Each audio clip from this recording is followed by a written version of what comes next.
اصل میں اللہ تعالیٰ نے سورہ آل عمران میں، سورہ بقرہ میں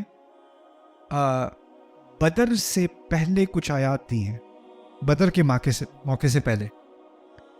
اور کیونکہ وہ پہلی دفعہ تھا کہ مسلمان اب جنگ میں جا رہے تھے، یہ پہلا موقع تھا نا، تو ان کو ایک مینٹل پریپریشن کی ضرورت تھی کہ ہم کس چیز میں جا رہے ہیں. اور آپ کو پتہ ہے کہ جب ہم بدر کے واقعے میں ہم تیاری کر رہے تھے تو ان کے نمبر زیادہ تھے یا ہمارے؟ ان کے نمبر ہم سے 3 گنا زیادہ تھے. ہمارے پاس ہتھیار نہ ہونے کے برابر تھے، ہمارے پاس تجربہ نہ ہونے کے برابر تھا، ہم ہر طرح سے ہمارا ڈس ایڈوانٹیج تھا، وہ ہر طرح سے جیتنے کا ان کا امکان تھا. یہ سچویشن تھی. اس سچویشن کے دوران اللہ تعالیٰ نے پھر طالوت کا قصہ نازل کیا. طالوت کا قصہ، اور طالوت کے قصے میں بہت ساری باتیں ہیں. ایک تو یہ ہے کہ بنی اسرائیل میں اختلاف ہوا کہ ان کو لیڈرشپ دی جائے گی، ان کو کیوں لیڈرشپ دیں. مدینے میں اختلاف تھا، رسول کے آنے سے پہلے لیڈرشپ کس کو ملے. اوس اور خزرج میں جھگڑے ہو رہے تھے، لیڈرشپ کس کو ملے. پھر آخر میں جا کے نبی اللہ کو ملی صلی اللہ علیہ وسلم. اس قصے میں طالوت کو ملتی ہے لیڈرشپ، لیکن ان کی لیڈرشپ سے کچھ کو اختلاف ہے. ان کے پاس تو اتنا پیسہ بھی نہیں ہے، ان کو کیوں ملے گی. اور منافقون کیا کہتے تھے کہ ان کو تو ہم مال کھلاتے ہیں، ان کو ہم فالو کریں گے. سورہ منافقون میں یہی طعنہ وہ دیتے ہیں. اسی طرح یہاں پر وہ گئے ہیں آگے، سامنے دشمن کا سامنا کیا ہے تو پتہ چلا وہ دشمن ہم سے بہت بڑا ہے. لا طاقت لنا اليوم بجالوت وجنوده، جالوت اور اس کی آرمیز کے خلاف، اس کی فوجوں کے خلاف ہمارے پاس تو کوئی طاقت ہے ہی نہیں. تو ان میں سے اہل ایمان نے کہا کم من فئۃ قلیلۃ غلبت فئۃ کثیرۃ باذن اللہ.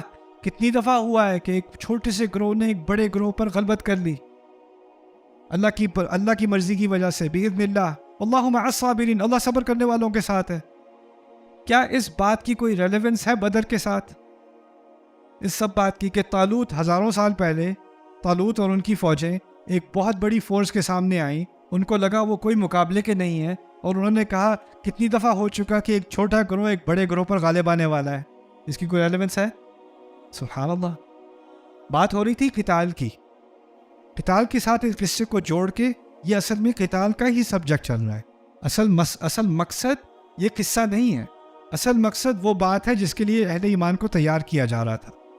اسی لیے ہم قصے کو جو سمجھیں گے نا قرآن میں، وہ ہم سمجھیں گے کہ یہ ایک بڑے مقصد کا حصہ ہوتا ہے. سب سے بڑا قصہ قرآن میں کون سا ہے؟ یوسف علیہ السلام. آخری بات ابھی کر رہا ہوں آپ سے.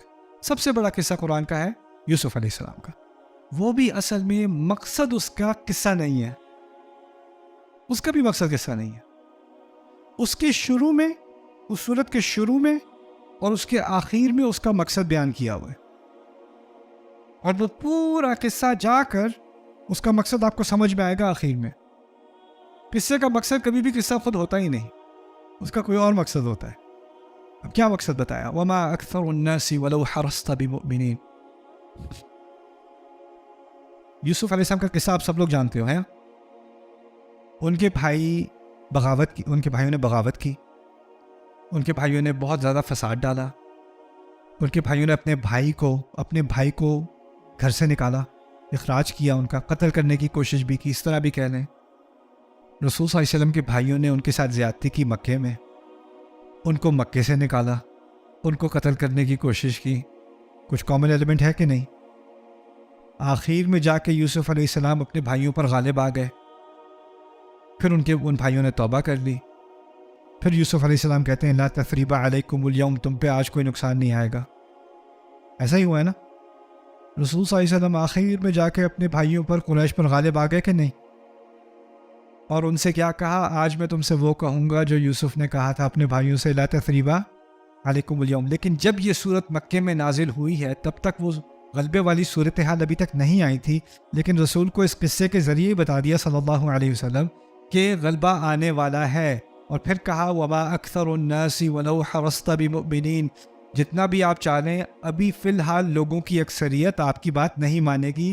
اور یہ بات اب سمجھ میں آنے والی ہے، کیونکہ بھائیوں کی اکثریت اپنے باپ کی بات نہیں مان رہے تھے، یعقوب کی بات نہیں مان رہے تھے، اور وہ عرصے تک نہیں مانے. لیکن بعد میں اسی صورت میں آخر میں کہہ دیا کہ اس میں ہدایت ہے اور اس میں آیات ہیں لقوم یؤمنون، ایسے لوگوں کے لیے جو ایمان لے آئیں گے، جو ایمان لے. شروع میں کہہ دیا، اس صورت کے آخر میں کہا اکثریت ایمان نہیں لائے گی، اور پھر بالکل آخر میں کہہ دیا کہ یہ ہدایت ہے ان لوگوں کے لیے جو ایمان لے آئیں گے. یعنی کیا کہا جا رہا ہے؟ فی الحال نہیں لائیں گے ایمان، لیکن ایک وقت آنے والا ہے کہ یہ لوگ بھی ایمان لے آئیں گے، جیسے کہ یوسف کے قصے میں ہوا تھا. سبحان اللہ، سبحان اللہ. ہر قصے کا، ہر ذکر کا ایک خاص مقصد ہے. اب اس کی وجہ سے جب آپ قرآن خود سے پڑھو گے نا، تو جہاں بھی قصے کا ذکر آئے گا قرآن میں، اس پہ رک کے تھوڑا سا سمجھنے کی کوشش کرنا کہ اس کا اس صورت سے کیا تعلق ہے. اس میں جو درس سکھایا جا رہا تھا وہ اس صورت سے کیسے جڑتا ہے. آخری دماغ میں مثال آ گئی، کہہ ہی دوں.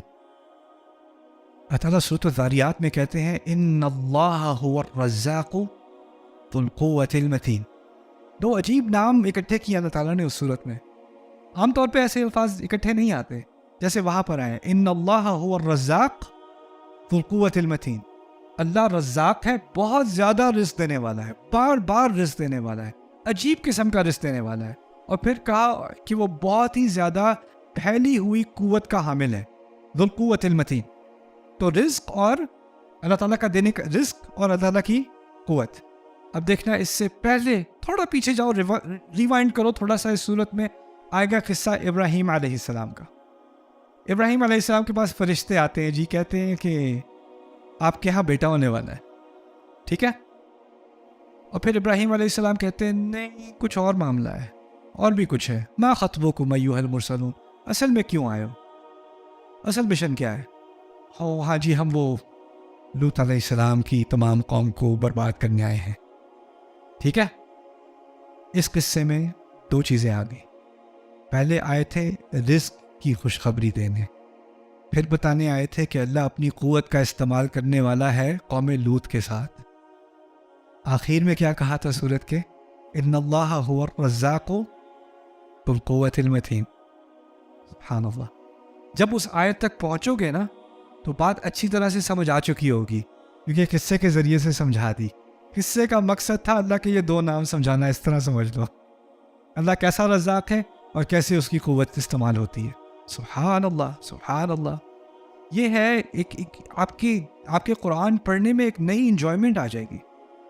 اب خود ہی آپ سوچ میں پڑ جاؤ گے کہ یہ ہو کیا رہا ہے یہاں پہ، اس کا کیا کنیکشن ہے، یہ کیسے جڑ رہا ہے اللہ کا کلام، یہ کیسے جڑ رہا ہے. لوگ آج کل کیا کرتے ہیں، کوئی مووی نکلتی ہے تو اس کی مووی پہ وہ کامنٹری کی ویڈیوز ہوتی ہیں کہ اس کو اینالائز کر رہے ہوتے ہیں، ہے نا.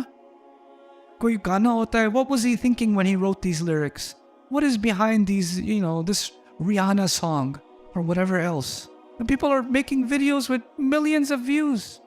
تبصرہ کر رہے ہیں اس کے اوپر. ہم قرآن والے لوگ ہیں یار، ہم قرآن والے لوگ ہیں. آپ نے قرآن پہ غور کرنا ہے، اس کے بارے میں سوال پوچھنا ہے. اور یہ نہیں کہہ رہا کہ آپ جا کے اپنی بھونڈی سے ویڈیو بنانی شروع کر دو.